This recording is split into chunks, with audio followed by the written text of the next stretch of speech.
어제 우리가 말씀을 통해서 이 고난에 담긴 비밀을 살펴보았습니다. 고난은 흔히 변장된 축복이란 그런 말이 있듯이 고난은 그 순간에는 참 힘들고 감당할 수 없는 아픔이지만은 고난 때문에 그리스도인들은 그 이전에 듣지 못했던 하나님의 음성을 분명하게 들을 수 있고, 또 고난 때문에 고난당한 이들의 아픔을 헤아리고 품어줄 수 있고, 또 고난 때문에 타인을 배려하는 그런 헤세드의 인격이 형성되는 것을 우리가 나오미를 통해서 살펴보았습니다.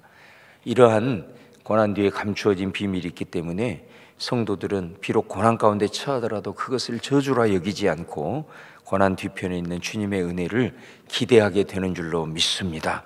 그런 은혜가 우리 온 성도님들에게 있기를 주님의 이름으로 축원을 드립니다.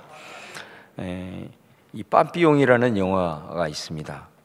살인 누명을 쓰고 남미 이 기니라는 곳에 끌려가서 끔찍한 일을 겪게 됩니다. 그곳에서 드가라는 사람과 만나서 같은 죄수의 신분이지만 친해지게 되고, 둘이 마음이 이제 맞아서 탈출 계획을 세우게 됩니다. 첫 번째 탈출 시도했지만 실패해서 독방에서 2년을 보내게 되는데, 빠삐용은 거기에서 멈추지 않고 계속해서 탈출을 시도합니다. 한 번은 성공하는 듯 했지만은 믿었던 수도원의 원장에게 속아서 다시 독방에서 5년을 보내게 됩니다. 그런데 이들은 또 탈출을 시도하다가 이번에는 붙잡혀서 상어떼가 득실거리는 가장 악명 높은 악마의 섬으로 보내어지게 됩니다. 그럼에도 불구하고 이 빠삐용의 탈출 계획은 멈추지를 않습니다. 자기 억울하게 이곳에 왔기 때문에 무죄라도 입증하듯이 계속해서 포기하지 아니하고 자유의 꿈을 버리지 않는 그 인간의 처절한 몸부림을 이 작품은 잘 보여주고 있는데요, 이 두 사람이 이 섬에서 탈출할 수 있는 유일한 방법은 수십 미터 벼랑 아래로 뛰어내려 가지고 자신들이 그 야자수로 엮은 보트로 이 조류를 타고 이제 가야 되는데, 이거를 계속해서 시도를 하는 거죠. 그 보트, 자신들이 만든 보트를 이렇게 던져보는데 번번이 밀려오는 파도에 그 야자수가 바위에 부딪히게 되고 산산조각 나게 됩니다. 그럼에도 불구하고 포기하지 않고 이 조류가 어떻게 바뀌나 계속 연구를 하면서 이 두 사람이 절벽으로 갑니다. 이번에는 보트를 던졌는데 조류를 타고 바위에 부딪히지 않고 이렇게 앞으로 나아가는 겁니다. 이제 결정의 순간이 온 겁니다. 그때 함께 지금까지 왔던 이 드가라는 사람이 눈물을 머금으면서 포기를 하게 됩니다. 내가 이것을 타고 가서 여기를 벗어난들 이 바다를 건널 자신감이 없었고, 이 모습으로 자유의 몸이 된다고 해서 자신의 운명이 바뀔 가능성이 없었기 때문에 그는 탈출 직전에 포기를 한 것입니다. 그런데 빠삐용은 그 모습을 보면서 아쉬워하면서도 먼 바다를 쳐다봅니다. 그는 지금 이 넘실거리는 파도를 보는 것이 아니라 자유를 바라보고 먼 미래를 그리는 것입니다. 그리고 과감하게 뒤돌아보지 않고 절벽 아래로 뛰어내립니다. 조류를 타고 그 야자수 보트를 붙들고 먼 육지를 향해 나아가서 결국은 탈출에 성공한다라는 그런 이야기입니다. 이 두 사람이 똑같은 현실의 장벽에 부딪히게 됩니다. 그런데 한 사람은 그 현실 앞에 주저앉고 살 소망이 보이지 않았기 때문에 그곳에서 포기를 했지만은, 한 사람은 무서운 파도와 상어떼가 우글거리는 그런 바다가 엄습했지만은 포기를 하지 않았습니다. 자유에 대한 갈망이 있었고 또 미래에 대한 소망이 있었기 때문입니다. 그래서 그 과감히 현실이라는 절벽 아래로 뛰어들게 되고 바다로 헤엄쳐 나가게 됩니다. 오늘 우리가 봉독한 본문은 좀 상황은 다르지만은 이런 유사한 일들이 벌어지고 있습니다. 지난 시간에 살펴보았듯이 이 나오미라는 여인이 자기 고향인 베들레헴에 이제 돌아가기로 작정을 하고 두 자부와 함께 모압을 떠나서 이제 베들레헴으로 향합니다. 한참 돌아오는 길에 나오미가 가던 길을 멈추고 두 자부에게 너희들은 친정으로 돌아가라고 그렇게 권면을 하죠. 그때 이 두 자부가 울면서 우리는 돌아가지 않겠습니다. 그때 나오미가 그들에게 다시 권면하죠. 너희들의 삶을 내가 절대 보장할 수 없다. 너희들 나 따라와봤자 고생길이 훤한데 여기서 우리가 헤어짐이 가슴 아픈 일이지만은 너희 자신들을 위해서 새 출발하라고 권면을 하게 됩니다. 그러자 두 자부는 그 어머니의 말을 듣고 다시 한번 소리를 높여서 길 위에서 통곡을 합니다. 그리고 오르바라는 자부는 어머니를 끌어안고 입을 맞춥니다. 그리고 오던 길로 다시 발걸음을 옮기게 되죠. 이때 나오미는 이제 남은 룻에게 말을 합니다. 그 말한 내용이 15절, 네 동서는 그의 백성과 그 신들에게로 돌아가니 너도 동서를 따라 그 백성과 그의 신들에게로 가라, 이렇게 말하죠. 그 말을 들은 룻이 이렇게 말합니다. 16절 말씀에 나를 돌아가라고 말씀하지 마세요. 나는 어머니 가는 곳에 나도 머물 것이고 어머니가 묻히는 곳에 묻힐 것이고 어머니의 백성이 내 백성이 되고 어머니의 하나님이 내 하나님이 될 것입니다. 그때 이 나오미가 더 이상 할 말을 잃어버리죠. 그래서 나오미는 결국 룻과 함께 이제 베들레헴으로 돌아오게 됩니다.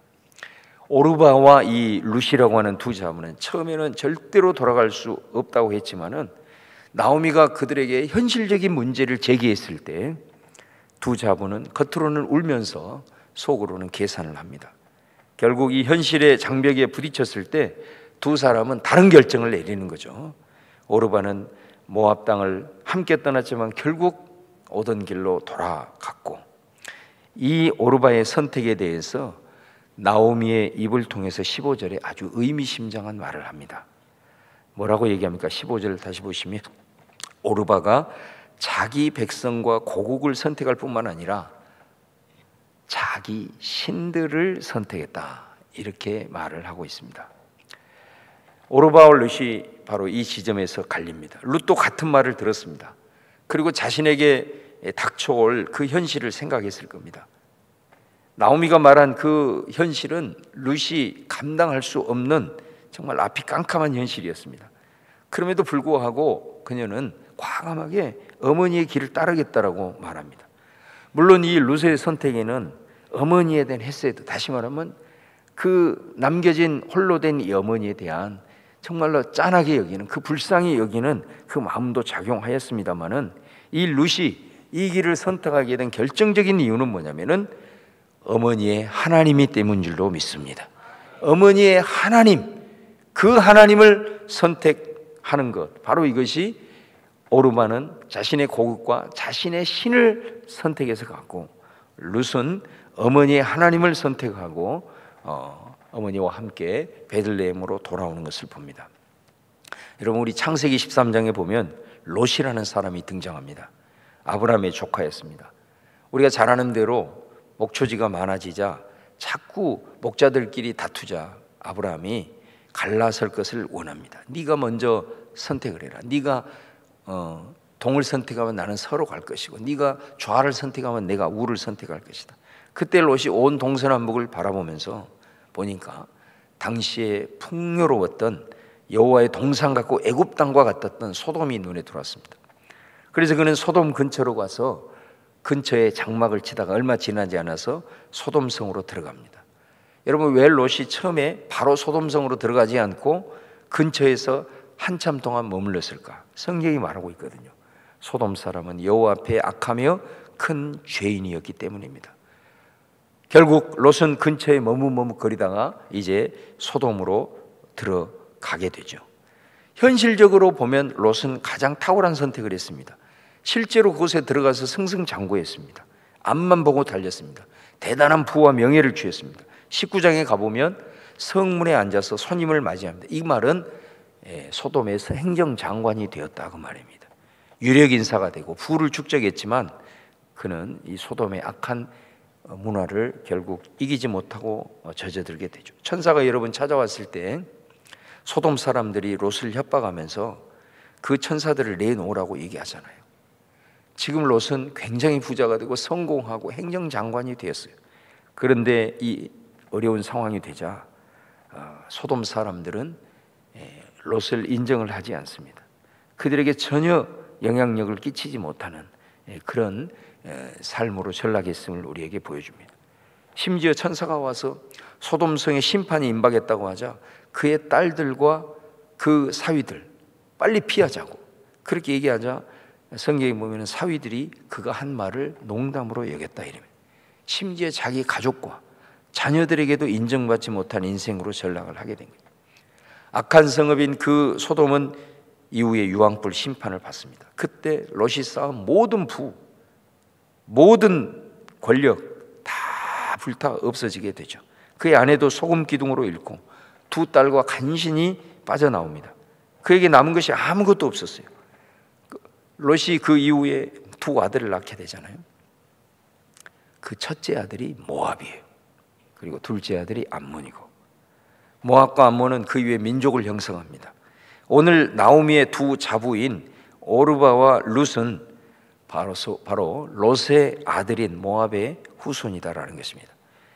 오르바와 이 룻은 어찌 보면 롯과 같은 그런 선택의 기로에 서 있습니다. 오르바의 선택을 보면서 마치 그 조상 롯의 선택을 보는 것과 같습니다. 아주 현실적인 선택이었단 말이에요.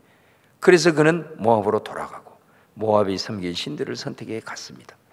이후에 오르바는 어떻게 되었을까? 성경에는 나오지는 않습니다. 그러나 우리는 조상 롯의 선택의 결과를 보면서 충분히 오르바의 미래를 추측할 수 있습니다. 반면에 이 룻은 모압의 아버지인 롯의 후예였지만은 과감하게 롯이 선택한 것과는 다른 길을 선택하더라는 것입니다. 그는 모압으로 돌아가지 않았습니다. 그 결정적인 이유는 바로 하나님을 선택하고자 했기 때문입니다. 이 룻의 이 선택은 상황적으로 보면은 결코 합리적인 선택이 아니었습니다.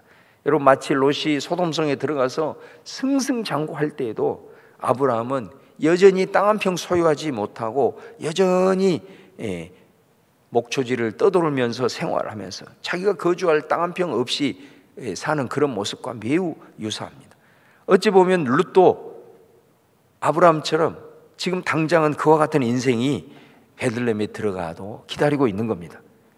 그곳으로 들어간 데를 이방 여인으로 무시당할 게 뻔하고 남편도 있는 것도 아니고 평생 과부로 살아야 되고 시어머니 모셔야 하고 땅도 재산도 없기 때문에 가나안과 싸우면서 살아야 합니다. 아무리 생각해도 살아갈 앞날에 사실은 소망이 없는 그런 모습인 거죠. 그러나 이 모든 대가를 다 지불하고서라도 자신의 모든 인생의 기반이 다 사라지더라도 그녀는 나오미와 함께 했다는 거예요.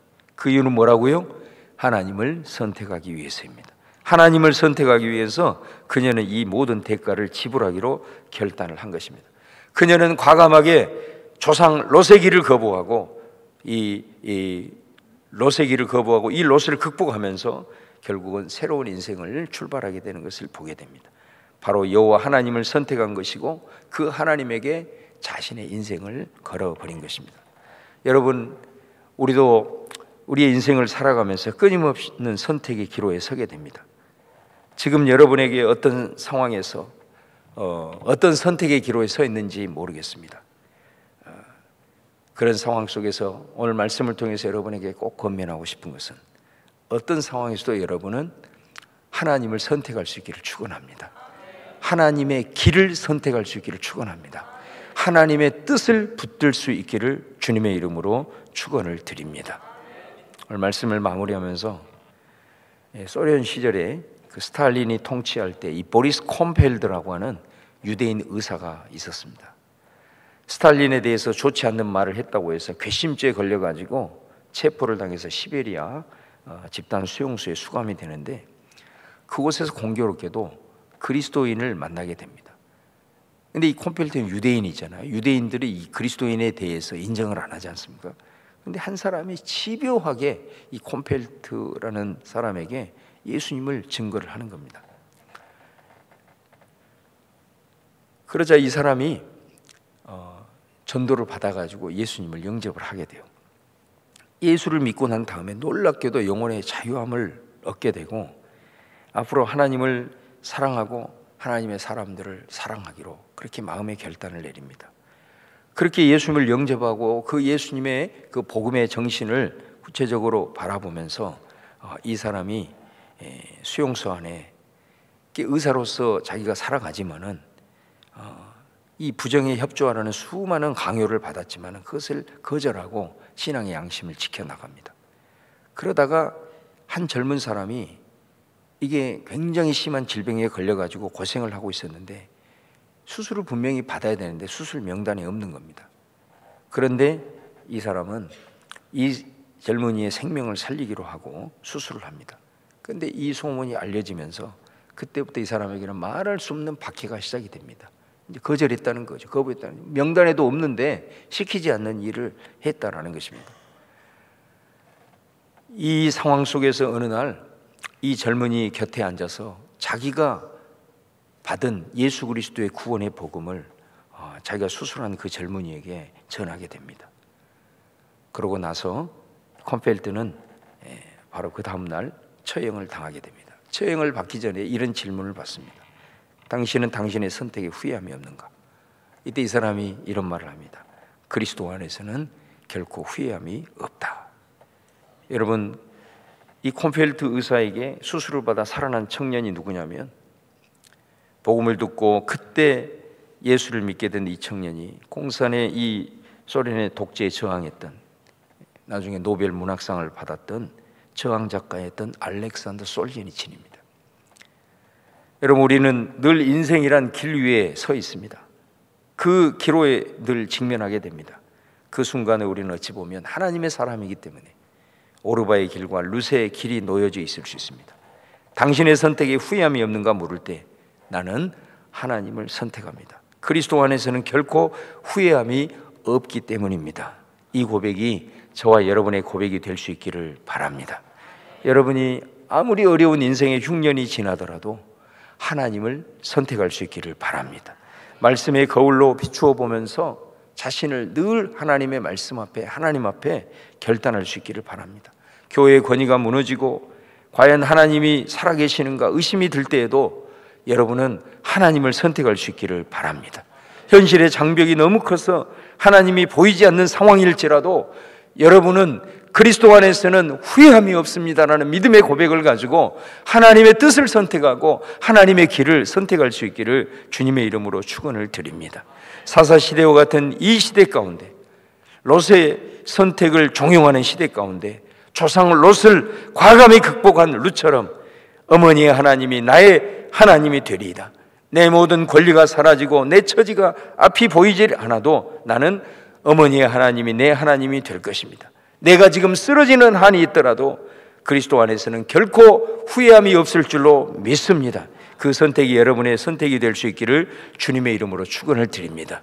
우리 1장을 지금 세 번째에 살펴보고 있는데, 인생의 흉년을 만날 때에 그 속에서 말씀의 거울로 자신을 비추어 보면서 하나님 앞에 돌이키는 이 열쇠, 힘들고 어려운 상황이지만 그 헤세드의 정신을 가지고 있었던, 그리고 오늘 말씀처럼 이 선택의 기로에서 하나님을 선택할 수 있는 이것들이 모아서 하나님의 역전이 이루어지는 놀라운 계기가 마련되고 있는 것을 보게 됩니다.